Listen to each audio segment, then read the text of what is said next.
يا ترى هو العميل بيختارك ليه؟ لو ما سألتش نفسك السؤال ده قبل كده يبقى انت عندك مشكلة حقيقية في المشروع بتاعك. هو العميل هيختارك علشان سعرك مناسب ليه؟ ولا علشان جودة المنتج أو الخدمة اللي بتقدمها؟ ولا علشان انت قريب منه؟ طب لو ظهر لك منافس جديد بيشتغل بنفس سعرك، بنفس جودة المنتج بتاعك، وأقرب للعميل، هل كده العميل هيروح له ولا ولاؤه ليك وهيفضل العميل بتاعك على طول؟ هنا يظهر مصطلح الميزة التنافسية. ايه الميزة او ايه الحاجة اللي هتخلي العميل يختارك انت مش المنافس بتاعك؟ الحاجة اللي موجودة عندك انت بس، الحاجة اللي العميل لو لف على اي حد تاني مش هيلاقيها موجودة غير عندك انت وبس. مصطلح الميزة التنافسية مش مصطلح عابر المفروض ان احنا نعديه او نهمله. مصطلح الميزة التنافسية هو اكبر واعمق من ان انت تشتغل بسعر اقل او تقدم منتج بجودة اعلى، لان الحقيقة اللي بيقول دي ميزة تنافسية ولا لا هو العميل نفسه. فعلشان كده لازم عشان تعمل ميزة تنافسية عندك تحقق 3 شروط. أول حاجة تكون ميزة عندك أنت بس، صعب تقليدها من أي منافس ليك. تاني حاجة يكون ليها قيمة كبيرة عند العميل. تالت حاجة تكون قابلة للاستمرارية والتطوير في المشروع بتاعك. يعني لما تيجي تقول لي إن الميزة التنافسية عندي في السعر، هقول لك ما هو ممكن يظهر لك منافس جديد بيشتغل بسعر أقل وممكن بجودة أعلى كمان. هنا العميل هيروح له من غير نقاش ومن غير تفكير. انما لما تيجي تقول لي ان انت اللي بتصنع المنتج بتاعك من الالف للياء، يعني مش معتمد على مورد انت بتشتري منه فممكن في اي وقت يغلي عليك، انت اللي بتصنع المنتج ده وانت اللي بتبيعه، فانت المتحكم الرئيسي في التصنيع، انت المتحكم الرئيسي في السعر. هنا انت تقدر تبيع اقل من اي منافس ليك في السوق. هنا بس عندك الميزة التنافسية. وهنا الميزة التنافسية مش ان سعرك قليل، هنا الميزة التنافسية ان انت اللي متحكم في السعر. وممكن الميزة التنافسية عندك في الحتة دي ان انت لو العميل بتاعك عايز تصنع له حاجة كاستم ليه هو، حاجة مخصوصة ليه هو، تقدر تصنعها له. فدي الميزة التنافسية اللي انت تقدر تلعب عليها مش السعر. فلو هندي مثال تاني، لو عندنا مطعم، المطعم ده عنده منيو زي اي مطعم تاني، ولكن هو عنده ايتم او عنده وجبة مش عند اي مطعم تاني، هو بس اللي بيعرف يعملها، هو اللي عنده سر الخلطة بتاعت الوجبة دي، بيعملها بمنتهى الاحترافية. هنا هتقول لي هو عنده ميزة تنافسية.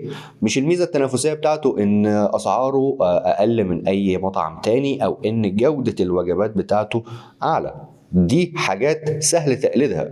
انما الايتم او الوجبه اللي هو بيعملها ممكن تكون صعب ان اي حد تاني يعملها، ولو عملها صعب ان هو يعملها بنفس الجوده. هنا نسال سؤال، هي الميزه التنافسيه بتتحقق في ايه؟ ايه الحاجات اللي اركز فيها علشان اقدر اطلع الميزه التنافسيه بتاعتي؟ هقول لك على 6 نقاط لازم تحقق الميزه التنافسيه على الاقل في واحده فيهم، ولو عرفت تحقق في اكتر من واحده ده يبقى كويس جدا. وهما السعر، الجوده، السرعه، تجربه العميل، ثقه العميل فيك، والمجتمع. فهنوضح بالتفصيل كل واحدة فيهم.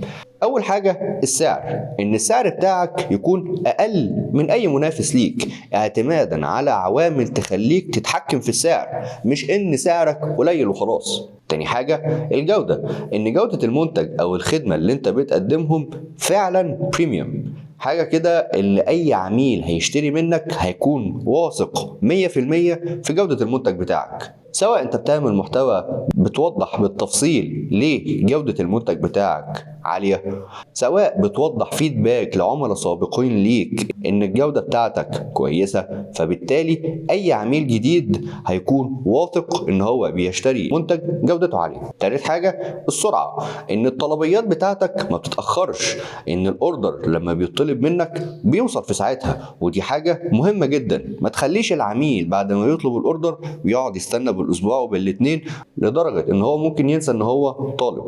رابع حاجة تجربة العميل العميل، ودي احنا اتكلمنا بالتفصيل عنها في فيديوهات كتيرة قبل كده، ان تجربة العميل سواء في الشراء او ما بعد الشراء ممتازة، فده هيخليه يشتري منك مرة واثنين وثلاثة. خامس حاجة الثقة، ان ثقة العميل فيك ما بتتبنيش من اول مرة، ما بتتبنيش من اول اوردر، هي بتتبني على مدار فترة، بتتبني سواء بالتجربة بتاعته سواء باللي بيشوفه من خلال المحتوى بتاعك لعملاء تانيين عندك. سادس حاجة المجتمع، ان انت تكون بتقدم قيمة حقيقية للمجتمع بتاعك، بتقدم منتج او خدمة فعلا بيفيدوا المجتمع. نيجي للسؤال المهم، ازاي اقدر اكتشف او اطلع ايه الميزة التنافسية اللي عندي؟ هنا هقول لك تسأل نفسك 3 أسئلة. أول سؤال، إيه الحاجة اللي العميل محتاجها؟ تاني سؤال، هو العميل لو رجع اشترى منك تاني رجع ليه؟ تالت سؤال، إيه الحاجة اللي صعب تقليدها من المنافس بتاعك؟ وده يخلينا نعمل معادلة صغيرة تخليك تعرف الميزة التنافسية بتاعتك وتحققها. قيمة حقيقية زائد صعوبة تقليد زائد استمرارية وتطوير يساوي ميزة تنافسية.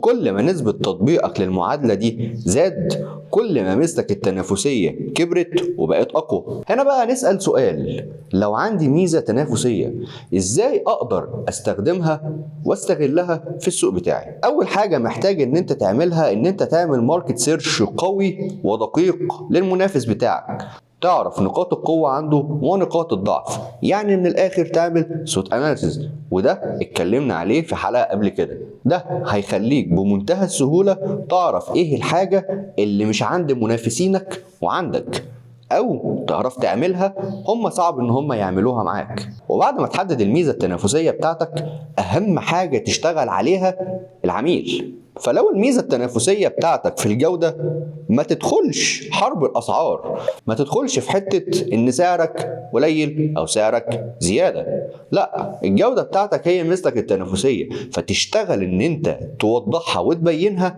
للعميل بأكبر قدر ممكن، ودي هتبقى القيمة اللي أنت بتقدمها للعميل، وشطارتك إن أنت تقدر تقنعه بيها، وتقنعه بيها عن طريق إن أنت تثبتها له، سواء في بروسس التصنيع، سواء بفيدباك عملاء سابقين، سواء بالمحتوى بتاعك اللي مش بيتعمل من اي منافس تاني. فاوعى تقول انا سعري كذا، لان انت لو نزلت في سعرك او ذكرت ان سعرك اقل، تلقائي العميل هيخاف منك. حتى لو الجودة بتاعتك عالية، العميل هيسأل نفسه سؤال، ازاي جودة عالية بسعر قليل؟ فلو انت الميزة التنافسية بتاعتك في الجودة، ما تذكرش السعر خالص في التسويق بتاعك. طيب لو الميزة التنافسية بتاعتك اصلا في السعر، هتشتغل عليها ازاي او هتسوق لها ازاي؟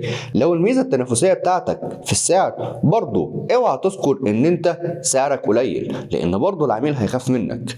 اذكر واشتغل في التسويق بتاعك ان ايه اللي خلى السعر بتاعك قليل. زي ما ذكرنا وقلنا من شوية، لو انت اللي بتصنع المنتج بتاعك، انت المتحكم فيه، بالتالي انت المتحكم في السعر.